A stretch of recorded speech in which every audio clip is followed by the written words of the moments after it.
யாராவது உங்ககிட்ட ரொம்ப கோவமா பேசுறாங்கன்னு வச்சுக்கோங்க. வீட்டில் இருக்கலாம், இல்லை அலுவலகத்தில் இருக்கலாம், சில சமயம் நண்பர்களோட இருக்கலாம், சில சமயம் முன்ன பின்ன தெரியாம ஒரு வண்டி ஓட்டிட்டு போறவங்க பக்கத்துல போறவங்க ஏதாவது திட்டிட்டு போகலாம். இந்த மாதிரி நடக்கும்போது நாம என்ன செய்யணும் அப்படிங்கிறது பல பேருக்கு ஒரு குழப்பம். இப்போ நமக்கும் கோபம் வருது. அவங்க கோபமா பேசும்போது உண்மையாகவே நம்ம ஒரு தவறு செஞ்சிருந்தோம், அதனால பேசுறாங்கன்னா கூட நம்ம பேசாம இருக்கலாம். பட் நம்ம தவறே செய்யலை, அவங்களுடைய கோபத்தை அவங்களுடைய இயலாமையை கோபமாக கொட்டுறாங்கன்னா நம்ம என்ன செய்யறதுங்கிறது ஒரு அடிக்கடி வர்ற ஒரு கேள்வி. சிம்பிள், நீங்க என்ன பண்ணணும்னா உடனே ரியாக்ட் பண்ணாதீங்க. இந்த 2 கை தட்டினாதான் சத்தம் வரும்னு சொல்லுவாங்க பாருங்க, அது இதுக்கு கண்டிப்பாக பொருந்தும். கோபமா ஒருத்தர் பேசுறாங்க, ஒரு கண்ட்ரோல் இல்லாம அதிகமா பேசுறாங்க, கத்துறாங்க அப்படின்னா முதல் விஷயம் நீங்க அதை ரியாக்ட் பண்ணாம எதுவும் பண்ணாம அமைதியாக இருந்தீங்கனாலே அவங்களுடைய குரல் தனக்கே கேட்கும் போது அவங்களுக்கே அது நிறுத்தணுங்கிறது ஒரு ஃபீலிங் வரும். 2வது, அதுக்கப்புறமா நீங்க யோசிக்கணும் அவங்க எதுக்கு கோவப்பட்டாங்க, அது நியாயம் இருக்கா, அந்த கோவத்துல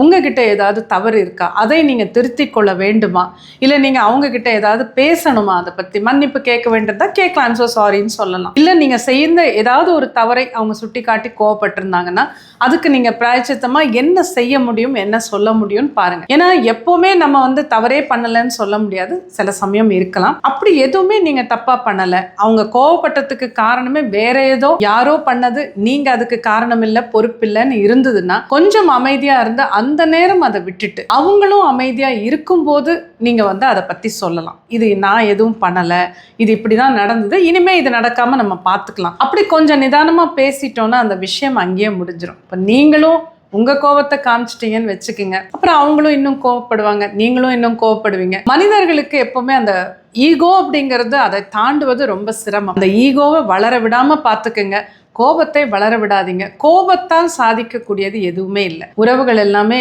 பிரிந்து தான் போகும், உறவுகள் சிதைந்து தான் போகும். அதனால கோபப்பட்டு சாதிக்கிறத விட அமைதியாக இருந்து இன்னும் நிறைய சாதிக்கலாம்.